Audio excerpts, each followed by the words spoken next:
Now we have one more speaker before we go to a quick break. I'd like to introduce François, who is running a company called IKEA. Very innovative. Bonjour, welcome. Great to have you with us. Thank you. So before we get started, actually, maybe you can talk about IKEA. It was founded, what year was it founded? 2008? It was founded in 2006, out of France initially, yes. Okay, and so you came on board 2010. Tell me, though, what the company is actually doing. How do you define it? Yes, so IKEA, you can describe it as a community of creative consumers, meaning very creative people who are 200,000 registered on our site in 94 countries of activity. And what these people do is that they co-create products and brands with companies. So they get involved into inventing the next wave of products, in marketing these products by contributing through visual design and visual creation. So a company could come and say, why don't you help me invent a new way of learning for children that would be fun and actually will help them learn faster. And people would just invent these concepts, draw them for you, submit them on a platform, and through that way you have tens or hundreds of people contributing, and from that content that you can gather in a matter of a few weeks, you get collective intelligence. And when you look at all the ideas that have been submitted, you have a complete range of all the ideas, and you will find out that maybe there are 5 main trends about the future of education, how you can develop these concepts. And that's the insights that actually the brand and the company can leverage in their product development. And sometimes you also have fantastic ideas because you have people from all over the world who will be thinking on a fresh way on this topic, and from these ideas, maybe you find some gems, what we call gems, like fantastic idea that never been seen before and that the brand can buy actually from the community. So there's a marketplace dimension, a marketplace that creates insights and also great ideas for brands. So you're in the business of co-creation. You've given some great kind of background to how it works, but can you give a concrete example of maybe some of the really innovative things that have come out of the platform? Sure. For example, we've been on that very same example. We've worked with SFR, which is a very large mobile operator in France, on this very topic.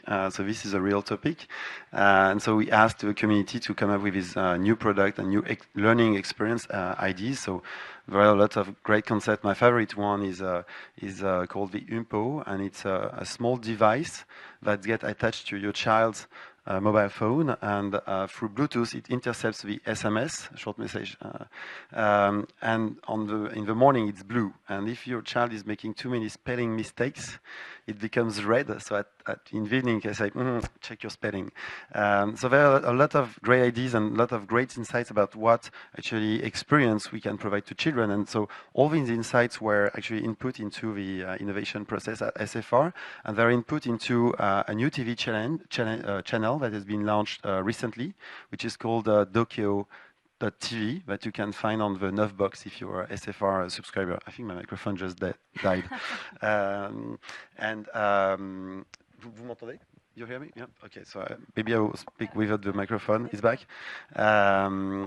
What is very interesting in that example is that what SFR did is that they compared the crowd innovation, this open ideation method, against traditional methods. So they asked the same question to the community, so these 200,000 creative people around the world. They asked it the same question to a very good design agency who was leveraging design thinking methodologies, and they asked it to one of the best design schools out in Paris, and actually the same groups came with the same concepts and ideas. The main difference was that the community came with the same ideas in 3 weeks, the design company in 3 months, and the design school in 6 months. So tell me, now my mic is dead, how are you guys actually getting people to come and do this? Is it free? I mean, do people just do this because they want to innovate for somebody for SFR and potentially be the winner? Or what's kind of the reward for the community? So people join us because they have this creativity that they don't have a way to express on their daily basis. So this is not a community of professionals. This is a community of people, maybe who'll be an accountant or will be a student who wants to go into a design school, and they want to to actually express their creativity, but no one is asking them questions. And so what they find on ICA is real brands coming with real questions. They have no obligation to participate. They really choose the topics because, for example, they feel like they have something to say about education, or they have this great idea, or they just learned a new feature in Photoshop and they want to use it on some packaging for Volvic, for example, and reinventing the Volvic bottle. So that's a very genuine intent, and the main driver is really fulfillment. I fulfill my creative potential. I create, therefore I am, which is a big trend in society that we're seeing. That said, so this works as contests. So typically a brand will operate this as a contest, and the brand will choose the best ideas and reward them in a matter of from something like 2,000 to sometimes 20,000 euro. The prize is more about generating stimulation. That it's like when you go to the shrink. What you pay to the shrink is about how much you think you're worth. It's bringing value, and it is exactly the same for brands. The fact that a brand is putting some money is a proof that the question is really serious, and that it's important for the brand to actually get a solution to that problem. And when people win prizes, it's not like, oh, I made some money. It's really like someone saw my stuff and thinks it's good. So that's giving me a lot of confidence to continue in that direction. And so the typical winner on IKEA is like, I got exactly the same portrait in France and in China. And the young Chinese guy, this guy is going to an accounting school because his parents told him, you need to do a serious job. So he's learning accounting, and at night he's photoshopping and he's playing with all these animation tools because he wants to work for DreamWorks and these companies, and he wins free contest on IKEA. And then he goes to his parents and he says, no, let me go to a Guangzhou animation school because that's my destiny. It's not to be an accountant, it's to be a creative person. So actually perfect. You went straight to what I was going to ask you next is, do you have any kind of these amazing success stories where somebody maybe was able to earn money off your platform that they couldn't earn elsewhere, or that, you know, they were able to get a job somehow? Or do you see things like this happening inside the community? So yes, we see that. It's much more on the latter, which is really helping them fulfill their creative destiny. So because it's not a sustainable way to actually make a living, and that's not how we designed this system, because we want people to participate mainly because they have something to say, not to make money. So we don't want to have people who will be, I would say, too experts, because the value that these people provide is a genuine consumer point of view to brands. When brands want to enter into co-creation, it's not a question of finding a substitute to the agency. For example, when they're working on the innovation on these new products, this community doesn't know how to create the HUMPO because it's a very technology-driven innovation. So they will know how to create this product that handles to the mobile phone. They will know how to create the packaging for Volvic and have a packaging that you can actually leverage in the factory, which is a very big deal. So you still need obviously the brand expertise and all the ecosystem of a brand in terms of experts to actually deliver things. What consumers and what this community is providing is the point of view of people and saying, this is what I want the brand to deliver me, and I draw it to you, I show it, so that you can actually, as a brand, realize what people are expecting. And so we want them to be really fresh and genuine in their expression and not to be technical. Okay. So this is the last question before we take questions from the audience, if there are any. But essentially community and everything that's about online communities especially has been like a core topic in innovation for a while. What is the kind of evolution that you've seen since you joined the company with everything that's online, community-based, and where do you think it's going?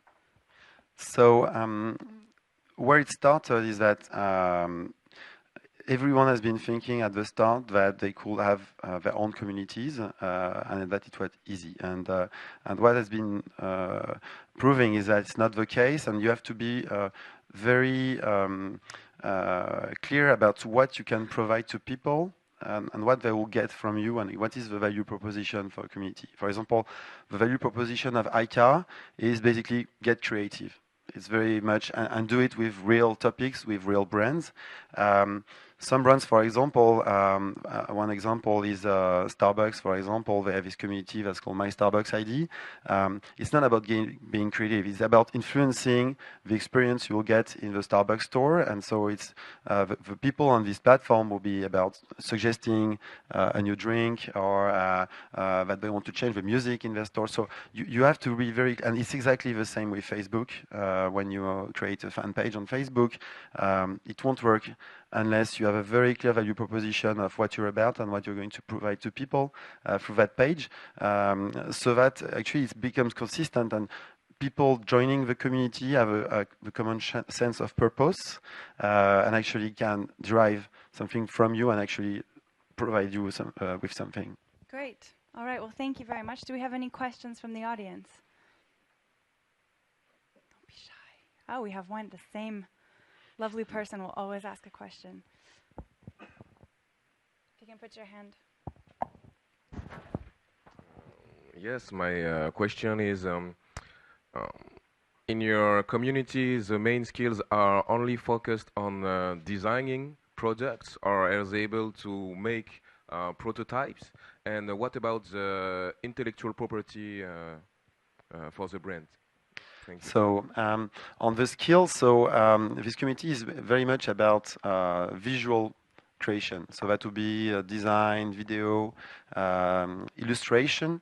They're not technical. So, and that's the tricky things with co-creation is that it's really about doing things with people, not for them, but that means that the brand has to bring the expertise on the table to actually make for things to happen. So if you co-create a new drink, for example, or a new technology product, what people will bring is that this is what I expect from you, and they will draw it to you, and then the brand has to deliver that from a technical point of view. So that said, you start to have models on the internet where, and there's a very interesting company in the US that's called Local Motors that plays out this kind of skills. So for example, what they do is that they have a community of designers who are like crazy car designers. So their dream is to make their own car. And so these people work with CAD software, and they work on all the parts of the car individually.